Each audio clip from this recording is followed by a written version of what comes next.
Extenders in automotive coatings are not cheap fillers, but precision formulation tools used to tune pigment volume concentration, rheology, optics, durability, and application behavior across primer, surfacer, basecoat, and clearcoat layers, working alongside high-refractive-index pigments like rutile TiO₂ to achieve the required hiding, gloss, and protection in a cost-effective way.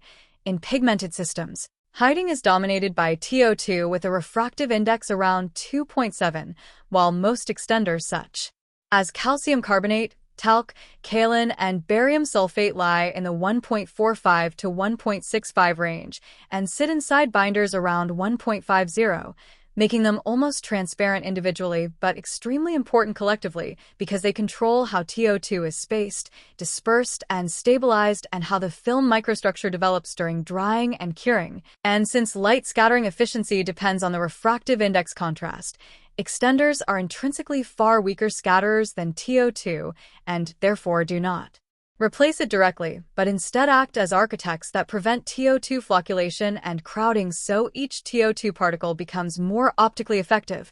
Extenders influence hiding in three key ways: by improving TiO₂ spacing and dispersion, by increasing PVC and film thickness to lengthen the light path and number of scattering events, and by creating controlled microvoids as the system approaches or slightly exceeds CPVC, which increases dry hiding but reduces gloss and durability. Explaining why. Primer surfacers hide extremely well but are not glossy or water-resistant. With properly chosen extenders such as calcined kaolin, it is often possible in practice to reduce TiO₂ by about 5 to 20% in white or pastel primers, and some solid basecoats provided film thickness, dispersion, color, and gloss are tightly controlled, while high-appearance topcoats allow far less flexibility. PVC, defined as the volume fraction of all pigments and extenders in the total nonvolatile system, reaches a critical point at CPVC where there is just enough binder to wet all solids and fill voids, below which films are dense, glossy, and durable, and above which porous, air-containing structures appear with higher hiding but lower mechanical and moisture resistance. And automotive coating stacks are deliberately designed around this by placing primer surfacers near CPVC with high extender loading for build and sandability, solid basecoats at moderate PVC for flow and color development, and clearcoats at very low PVC with only functional extenders, such as nano-silica for scratch and mar resistance.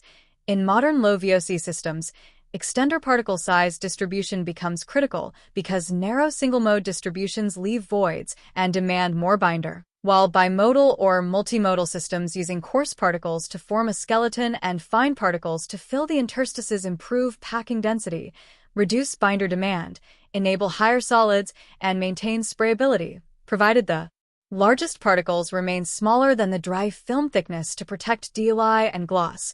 Calcium carbonate acts as a cost-effective volume extender controlling film structure and impact behavior, but can hard settle or seed if poorly dispersed.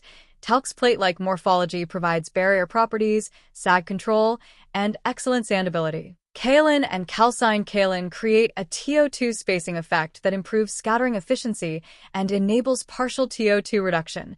Barium sulfate offers chemical inertness, optical neutrality, and durability where long-term resistance is critical, and silica, especially surface-modified nano-silica, is used in clearcoats to significantly improve scratch and mar resistance without haze when properly dispersed.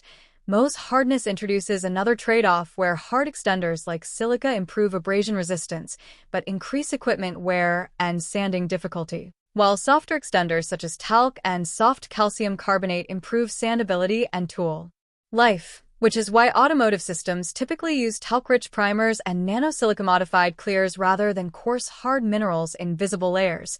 CPVC can be estimated using oil absorption and density data to calculate void volume, but must always be refined experimentally using PVC ladders and gloss and water resistance breakpoints. And any controlled TiO₂ replacement strategy must start from a proven benchmark. Reduce TiO₂ in small steps. Replace volume with plate-like extenders. Optimize dispersant and grinding, and reevaluate hiding, color, gloss, and rheology at constant film build. Finally, extender surface treatment is a hidden but critical variable because it controls wetting, dispersant demand, grind viscosity, and reflocculation behavior, and a mismatched treatment can cause viscosity drift, pore fineness, seeds, and severe DOI loss. Meaning any extender change in appearance-critical automotive systems must be treated as a major reformulation rather than a drop in substitution, and the key takeaway is that when automotive coatings professionals understand how refractive index, particle size distribution, Mohs hardness, surface treatment, and PVC and CPVC interact with TiO₂ and binder chemistry, they can consistently achieve OEM-level hiding, gloss, DOI, durability, and VOC targets while intelligently reducing cost and improving process robustness. And if you've faced hiding loss, gloss drop, DOI issues, or color shifts after changing an extender, great! Share your experience in the comments and let's troubleshoot it together.